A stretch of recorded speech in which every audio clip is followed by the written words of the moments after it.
इंसान के दिल और दिमाग में अगर काम करने के प्रति जुनून हो और कुछ बनने की ख्वाहिशें हो तो क्या कुछ नहीं कर सकता। उसके लिए यह कोई मायने नहीं रहता कि वो गांव से है या शहर से। यूपी के मुजफ्फरनगर के एक छोटे से गांव बुढ़ाना के होने के बावजूद भी अपनी लगन और मेहनत से हिंदी सिनेमा में अपनी एक छाप बना दिया। जी हाँ जनाब, सही सुन रहे हैं आप। आज मैं आपको बता रहा हूँ बॉलीवुड से हॉलीवुड तक चर्चित व्यक्ति, हम सबके चहेते एक्टर मिस्टर नवाजुद्दीन सिद्दीकी के बारे में। एक आम इंसान का बॉलीवुड में काम करना और अच्छे एक्टर के रूप में बॉलीवुड की दुनिया में साबित करना दोनों बहुत बड़ी बात है। तो सोचिए यहाँ तक पहुँचने के लिए उसको कितनी मेहनत करनी पड़ी होगी। नवाजुद्दीन सिद्दीकी का जन्म 19 मई 1974 को मुजफ्फरनगर के एक छोटे से गांव में हुआ था। वे लोग 9 भाई बहन थे, जिसमें 7 भाई और 2 बहनें थीं, जिसमें नवाजुद्दीन सिद्दीकी सबसे बड़े थे। उनका बचपन मुजफ्फरनगर की गलियों में गुजरा और यहीं से उन्होंने अपनी बुनियादी शिक्षा प्राप्त की।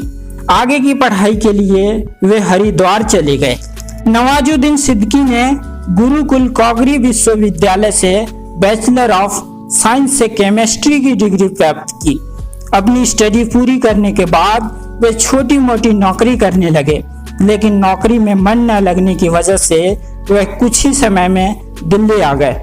नवाजुद्दीन सिद्दीकी का दिल्ली आने का मकसद केवल एक्टर बनना था और उन्होंने साक्षी थिएटर ग्रुप ज्वाइन किया और वहीं से एक्टिंग सीखने लगे। इसी थिएटर में नवाजुद्दीन की मुलाकात मनोज बाजपेयी और सौरभ शुक्ला से हुई, लेकिन उनके पास अभी तक आय का कोई स्रोत नहीं था, जिनकी वजह से वो दिल्ली में अपना गुजारा कर सके।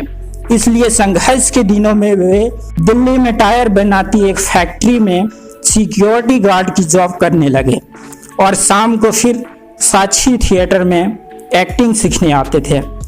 कुछ समय बाद नवाजुद्दीन सिद्दीकी ने national of drama NSD join किया और 1996 में यहाँ से पास आउट होने के बाद वे एक्टर बनने के लिए सन 2000 में मुंबई आ गए। मुंबई में उनको कोई नहीं पहचानता था और ना ही उनको कोई गॉडफादर था जो उनका हाथ थाम सके।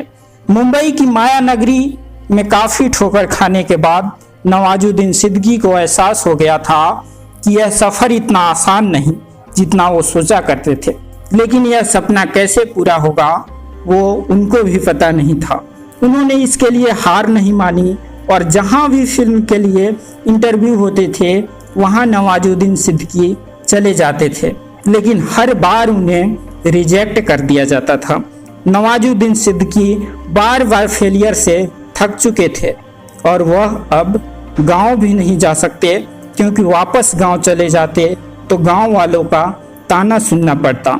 कुछ समय बाद नवाजुद्दीन सिद्दीकी को एक टेलीविज़न सीरियल में काम मिला, लेकिन यहाँ पर उनका रोल छोटा था, जिसके वजह से वे अपने आप को प्रूव नहीं कर पाए। नवाजुद्दीन सिद्दीकी को पहला ब्रेक 1999 में आमिर खान के फिल्म सरफरोश से मिली, लेकिन इस फिल्म में भी इनका रोल छोटा था। अब नवाजुद्दीन सिद्दीकी को छोटे मोटे रोल मिलने लगे थे।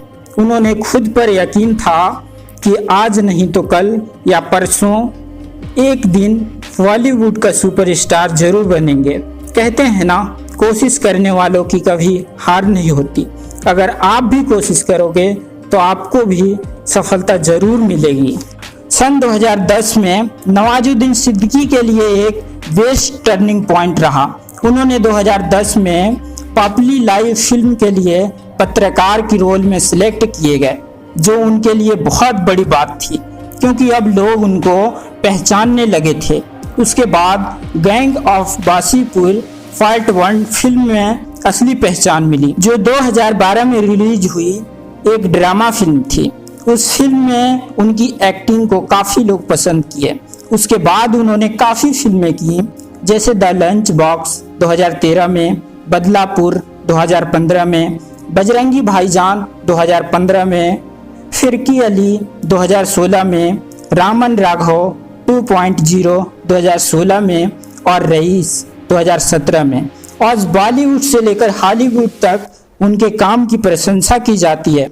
सो प्लीज फ्रेंड्स, अगर ये नवाजुद्दीन सिद्दीकी की बायोग्राफी पसंद आए तो जी भर के शेयर करें। Wish you all the best. Thanks for coming my channel.